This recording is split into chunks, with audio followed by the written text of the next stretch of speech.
Welcome, everyone, to another episode of Spring Fever. It's time to get hot, everybody. As always, it's me, XFL Jim, joined by the one, the only, the immaculate Uncle Rico, a.k.a. Eric. What's up, Eric? Nothing much, man. Dude, how about those Elks? How about those fucking Edmonton Elks? I'll get right into that after this little promo because, as always, this episode, just like every other episode, is brought to you by Royal Retros. Make sure you use promo code SPRINGFEVER, all one word, all caps at checkout for 10% off all items. Royal Retros, your one-stop shop for literally, I think, some of the coolest gear around when it comes to like teams and leagues that A, still exist today, but also some and many that used to not exist and don't exist anymore. They got some really sick shit over at Royal Retros. Dude, I am loving my Oaks from the ABA tee that I rock all the time. Little open Oaks, dude. I'm going to have to look up something because I want to know. I wonder if they do like a mystery package, if I could just get like a whole bunch of stuff from random teams that I don't get to pick and I just get to like spin the wheel. And it'll just be whatever you get, you get. Exactly. And I'd be down. I've done that with a couple things before, and I would be more than down to do that with Royal Retros. Eric, let's just start. Let's do a little recap of the CFL, and don't worry, Elks, you'll get your flowers. So game 1, Montreal Alouettes 17, Winnipeg Blue Bombers 47. This was kind of like a tale of two halves where Montreal kept it close and then like just couldn't keep up. I don't know, man. Like Winnipeg kind of snapped out of it and just kind of was like, okay, let's just kind of show everybody what we are. So I have two main takeaways from this, and none of them are very like statistically sound or anything like this. This is just big vibes right here. A, it just shows how good Winnipeg is. They can play a game this bad because they didn't play great for a good chunk of this game and still win in this way. Yeah. And they've been doing this for like a few good weeks now where they've looked pretty bad, but they still win convincingly. I also just think Cody Fajardo can't beat the Bombers. Could have a mental thing. That's true. Like, he couldn't beat him when he was on the Rough Riders, and he can't beat him now. I just think Cody Fajardo cannot beat the Rough Riders. Sorry, cannot beat the Bombers. It's just his thing. He just can't do it. He can't do it. I did cash Montreal first half, though. Did cash that. Look at you, dude. So, little tout fest for that. Also, just as, like, looking ahead, Winnipeg this week, Eric, winning they're in. Winning they're in for the playoffs territory right now. If they win this week, they lock up a playoff spot. Jesus Christ. Already at that point. Just goes to show you, they're the only team that could potentially lock up a playoff spot. We haven't really I don't think we've had Winnipeg on our number 1 for power rankings since like week 3. And they're still just like, they're the first team that can lock up a playoff spot. Kicking ass and taking names, dude. Game 2, Argos versus Stampeders. The Toronto Argonauts win it 39-31. This was a wild game. It came down to like a last-second punt return. Mm-hmm. And I don't know. And forth game, like super back and forth. Calgary showed me more in this game than they've showed all year. Here's my thing, okay? And I like, and you know this. Excuse me. I just haven't been believing the hype of Toronto. Does this game change your opinion on Toronto, or do you just kind of give them a pass and just say it was a hiccup? Well, I still think they're a top 3 team. I don't know if I fully have believed in Toronto. I think we obviously have them in the tier 1 when we split up the tiers of the CFL. Obviously Toronto's in tier 1. But do you put them ahead or behind BC? It depends. So like BC has had a good year, but if you look at the stretches, BC at home versus on the road is like a completely different team. So let me ask you this then. Do we need to start looking at it where Winnipeg's just the class and then there's another tier? It could be that. And it'll be interesting in a few weeks when like Winnipeg and these teams play each other again. They'll match up. Do they match up at all again? Yeah, they match up week 17. Winnipeg and Toronto. So that'll be one to look out for. I feel, to me, this is a little bit of both. This is a little bit of like Toronto disappointing and Calgary just looking so good. Lay down on your couch, put those feet up, and just tell me how you feel, man. Tell Uncle Rico how you feel, dude. This is the Jake Mara I've always wanted to see. I'll tell you that. Kid looked good. Kid looked pretty good. Could Calgary be a dangerous team if they get in? Always, like, they're always like a shaky team. I'd say we'll do power rankings after this, but I think I worry about Saskatchewan a little bit more with how they're kind of like heating up at the moment than Calgary. Fair enough. I think the middle pack could get interesting. There could be some interesting stuff going on in the middle. And honestly, when we get to it, there could be some interesting stuff going on at the end. Ticats 30, BC Lions 13. Hello. What happened here? BC dropped the ball literally. Is this BC just hiccuping or Hamilton finally putting it together? There's been these weeks from BC and we just kind of itch it and we're like, WTF, what is going on? Well, the thing with that is all those weeks have been on the road. This is at home. It's worrying. It's very worrying if you're a BC fan. Eric, you know, the more things change, the more they stay the same. We had the same thing with BC last year. Is like the second half of the season.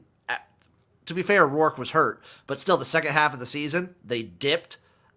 They dipped pretty badly, and then got back up for the playoffs. You could be seeing just another thing here. This makes me feel like BC's not really. I'm not worried about them getting in the Grey Cup. What now? You're not worried about them making it to the Grey Cup? Like making it to the Grey Cup, because I don't. If you're losing games like this to a Hamilton team that I still don't believe in, I don't think Hamilton is like a class team. Oh my God, I am still bitter about that fucking Hamilton bullshit. Oh, it's disgusting. Like, if you're giving up games like this where you kind of got dominated, yeah, it's embarrassing. Yep. Eric, it's time now, though. The Ottawa Red Blacks. Is this music? Weird music? Into Edmonton to take on the Elks. And what happens? The Elks win this one 30-20. The drought is over. Your Edmonton Elks get a win at home for the first time in almost 4 goddamn years. Oh, fucking nation, dude. Oh my God. Fucking nation. They did it. Trey Ford is the guy. It's insane how much they just put him back there. Okay, this team is now like actually competitive. I think this week's kind of going to be a telling week, though. Oh, the letdown spot is like the post. Every fan, every player, every like news person in Edmonton simultaneously came buckets. The come down from that has to be enormous. It's gonna be huge, dude. Like I don't know. I think it's gonna be enormous, the letdown spot. I think so too, but like if it's not, we're talking about a team that has like some interesting things going on. Dude, I found a book where I could get a small little future on them just to make the playoffs. I mean, it was an insane price. And I did it just because I think that last spot's just completely up for grabs. It kind of is. It's congratulations to the Elks. You got a quarterback. It's a good time to be an Edmonton fan. It's a good damn time. Also, I think you were right about 3 or 4 weeks ago when you said, congratulations, Ottawa, you had your 2 weeks in the spotlight. Yeah, this Ottawa team is not a good team. Dustin Crum's not the dude. Dude, I try to tell. I am the fucking quarterback whisperer. I told everybody Trey Lance sucked. Sorry, Tua sucked. Do we still know if he sucks or not? Who, Trey Lance? Yeah, do we still know? Like, do we? sucks. I feel like it's still like a crazy question because I have no idea. He's done. Trey Lance, not the guy. Future XFL star. I don't even think he can start in the XFL. Damn. You knew Justin Crum. I'm hoping, my boy, I hope someday, somewhere, we'll see my boy Taylor Cornelius yet again. But Trey Ford's the guy. The superior Trey. Ottawa, I don't know what to think. I mean, you get the week off, think about some things, and then you host Hamilton. So. Oh, dude. I think for them, you have to look at it like this. You came into the season just with such high hopes. And then Spicoli goes down. Now you got a quarterback who can run, but he can't throw worth a dick, and he makes fucking awful decisions in the pocket. It's a different shade of what happened last year for Ottawa. You have all this Masoli hype. You look great with him, and then he gets hurt.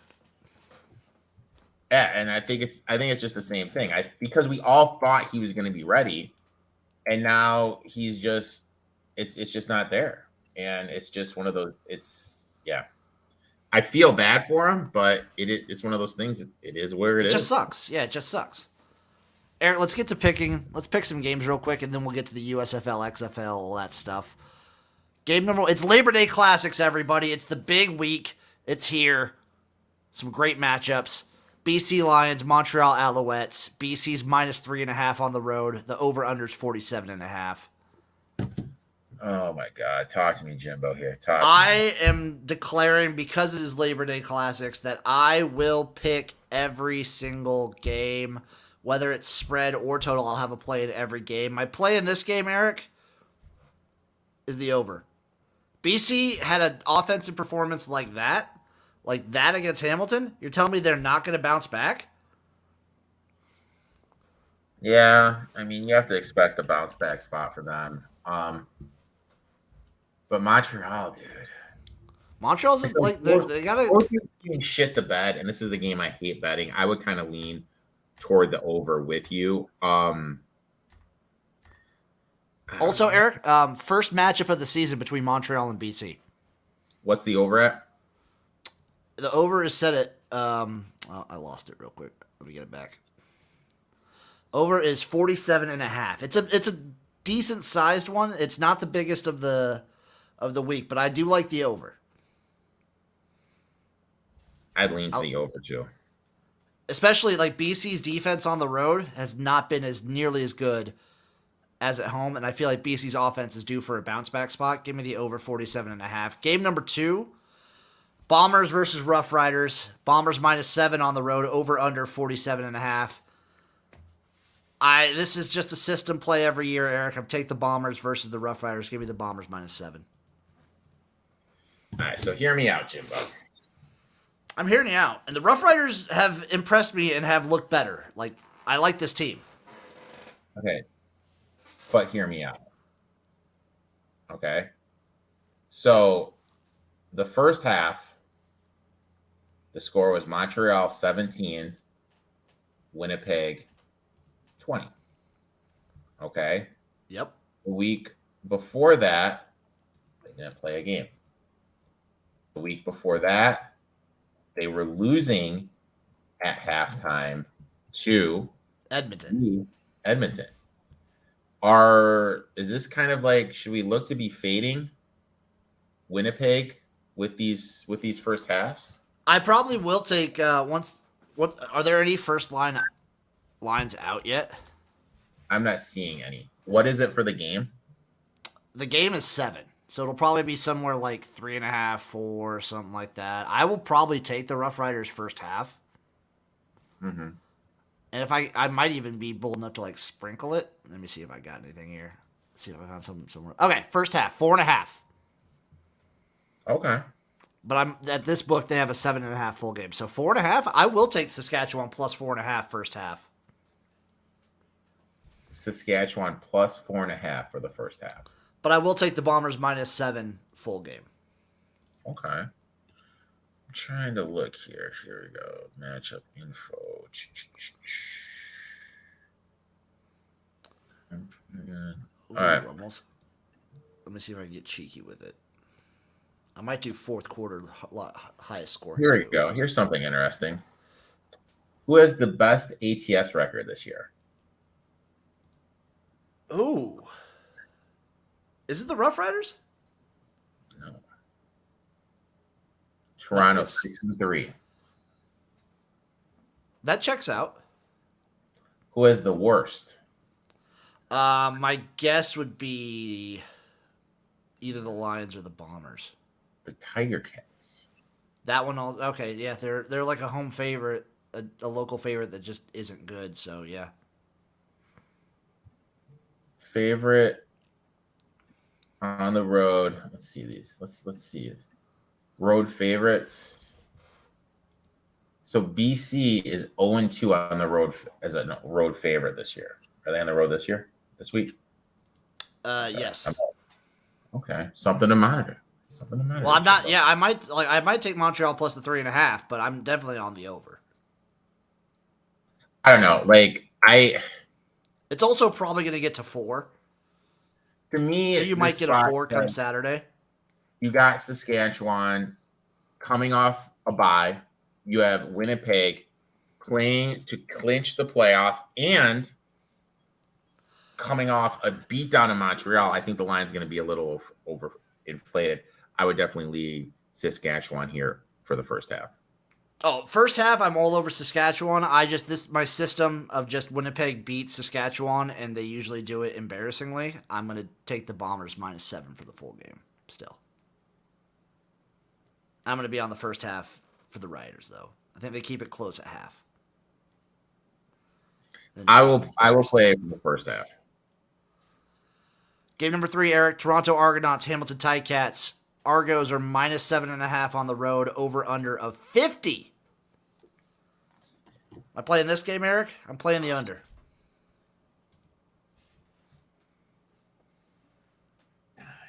What's Toronto first half? Toronto first half. Toronto first half is... So at this book, they're -8, but they're -5 first half. I would lean Toronto first half here, man. I'm not touching it. I'm not touching that. I'm only going to touch the total. I'm going to go under 50. Under 50? Under 50. Game number 4, Eric. Our Elks. Our Elks! On the road at Calgary. Calgary's sitting at -5, over under of 46. God, I wish it would have been a tighter number. I'm going to take Calgary here first half in game. Ugh. I hate it. You know what? Screw it. Elks get 2 in a row. Elks money line +170. 2 in a row. And beating Calgary proves to them... Actually, no, Montreal's my benchmark team. But they beat Calgary and they rise up the tiers. They just climb that ladder. Dude, I'm telling you, man. Like, this team is fucking electric, dude. I'm really liking this team, dude. I am really, really, really liking this team. How much you liking them, Eric? I'm liking them a lot where I think they can make the playoffs. $20 to win the Grey Cup.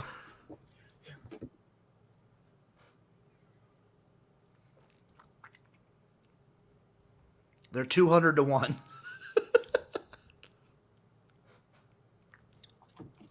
All right. Okay, I'm going to be on I'm gonna take the Elks Calgary. +5 and the Elks straight up. Jesus, you're just gonna ride that. I'm just gonna take Calgary first half because I think this is just the letdown of fucking letdown spot. It very well could be. It's. I wanna ride this train though. You know what I wanna mean? Ride this train.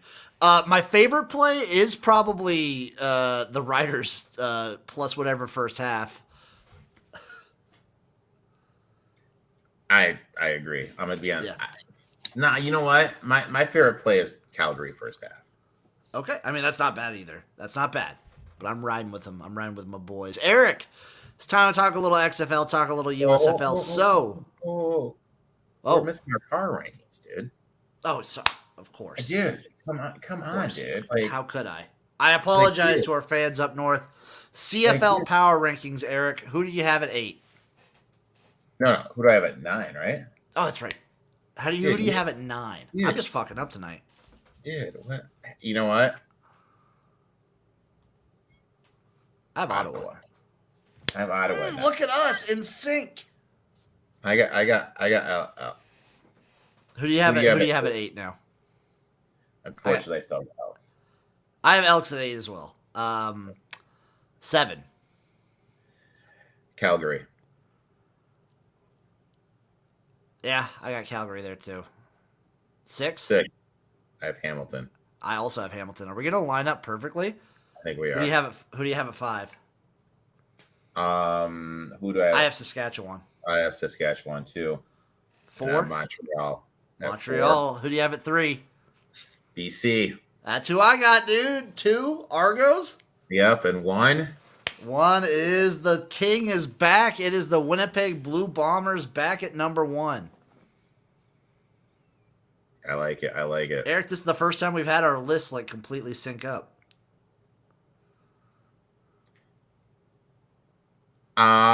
First time for everything, dude. It's a good time.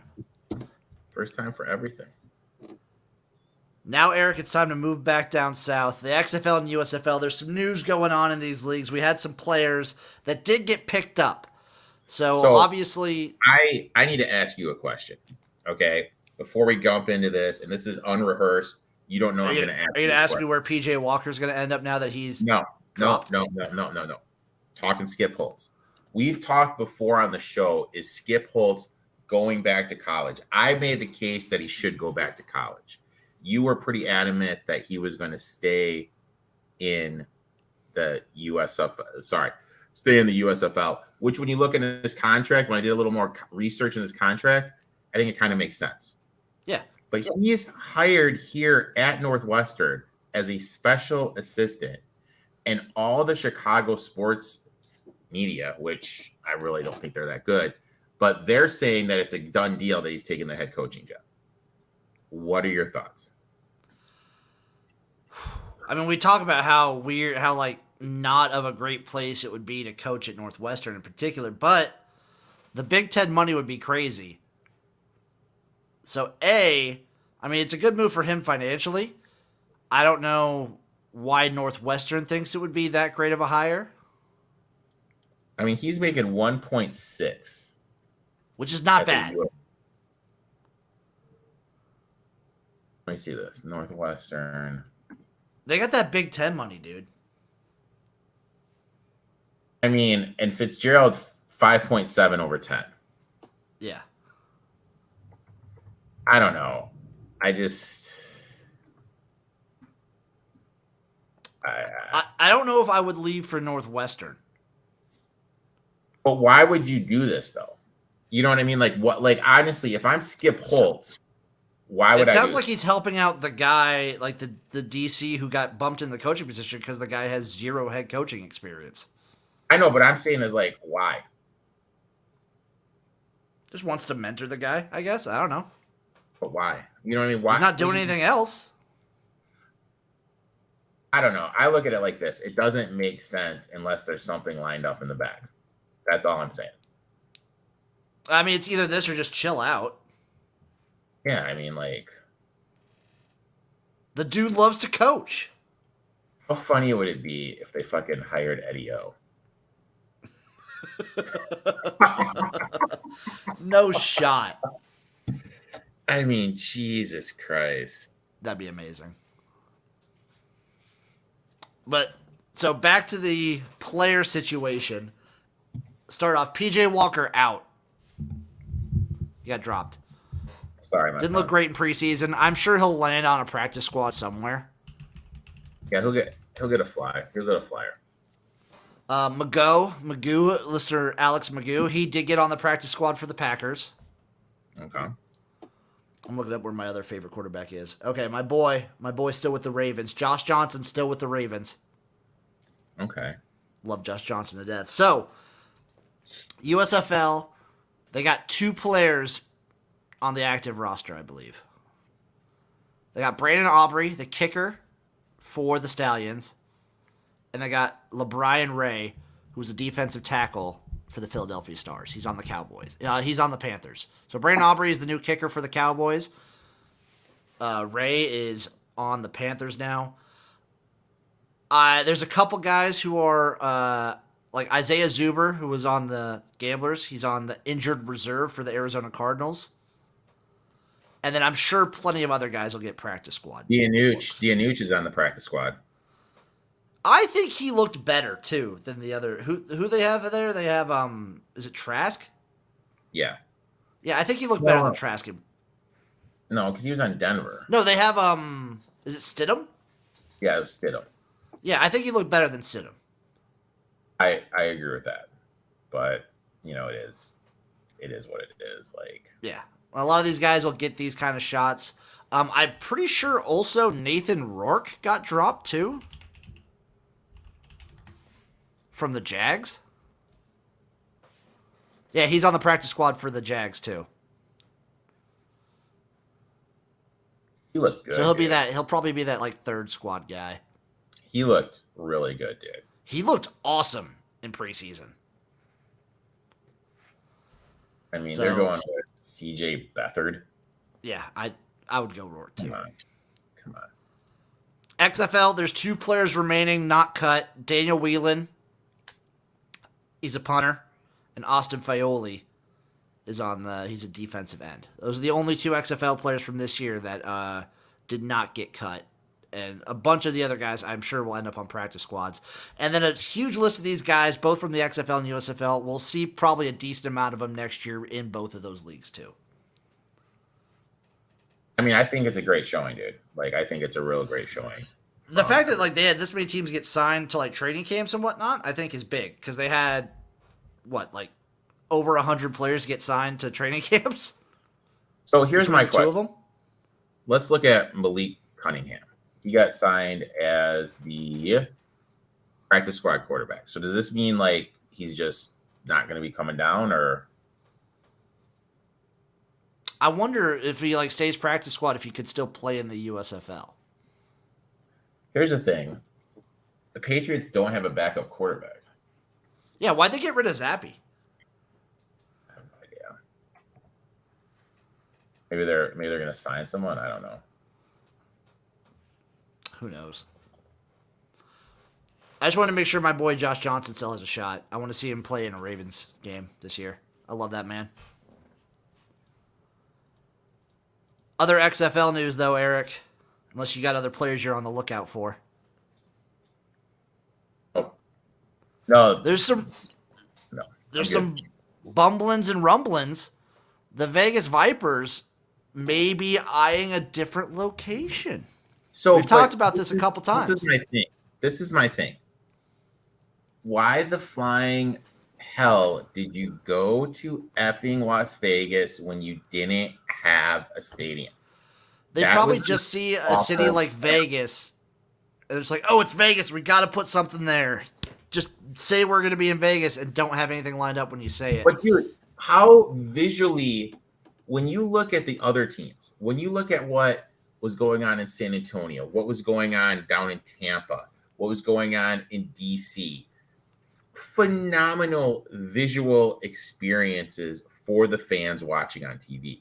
When you looked at what was going on Las Vegas, it was an embarrassment. It was a shit show for the fans watching on TV. It was a shit show for the fans watching at the stadium. It was not great.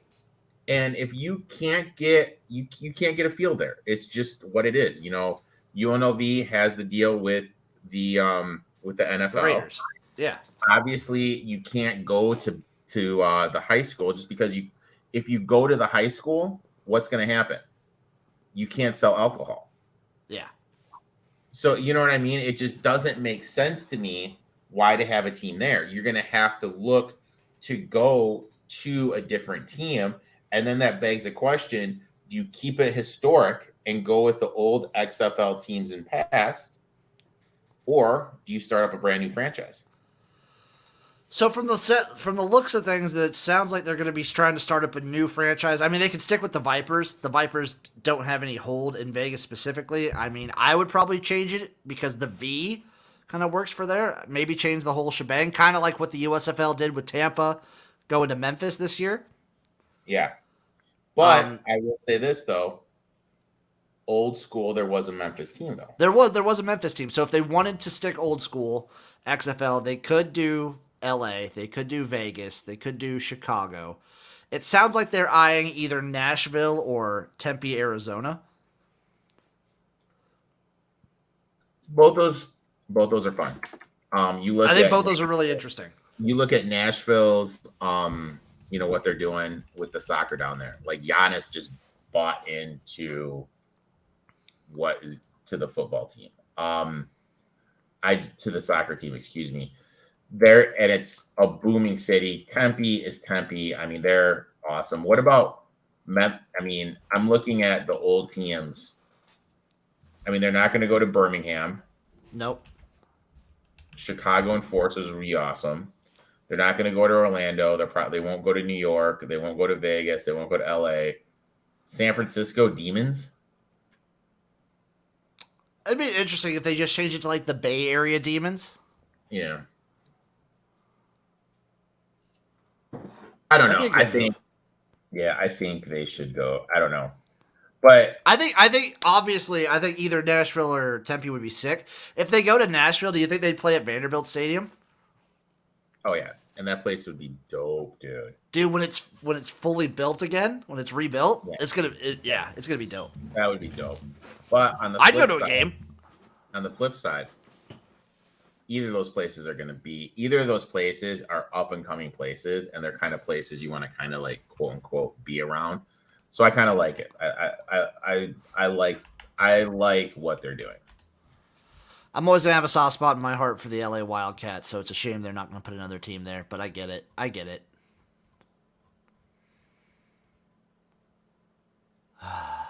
Eric, that's really it. There's not really too much other like things going on. There's going to be more players that get signed. There'll get guys who get a practice squad. I'd like to just say congratulations to everyone who did get signed, whether it's to practice squad or not. And to the guys who didn't, well, come back to the XFL because I will embrace you with open arms. Jimbo will embrace you with open arms. You're like, but all the gyms will embrace you. Just don't watch out for any new leagues that are coming around. Watch out. Give me a hug. That's what I'm about, dude. Give me a hug. About. I think was there some Arena Football League news too? No, nothing really big. Eric, though, next week we have our picks for the X League. The season begins next Saturday, Eric, September 9th. So remember, folks, for us here in the States, that's actually like Friday night. Yeah. So Friday night, the X League season kicks off with the Fujitsu Frontiers versus the Elecom Kobe Feenies. And don't worry, we're going to give you all of our picks next week. I'm going to try and come up with some lines over the weekend. Maybe we should DM old Dave Mason over at Bet Online and see if he can come up with some. See if anyone can come up with some lines for some X League. I'd be about it. I will try my darndest. I will not promise anything, but I will try my damnedest to stream these games. Yeah, I mean, Eric, you do not have to promise anything about being there. I know this is very late. I know that you're an early riser. Dude, Jim, I'm up at 4, dude. Money don't sleep, dude. These games might be going on when you wake up.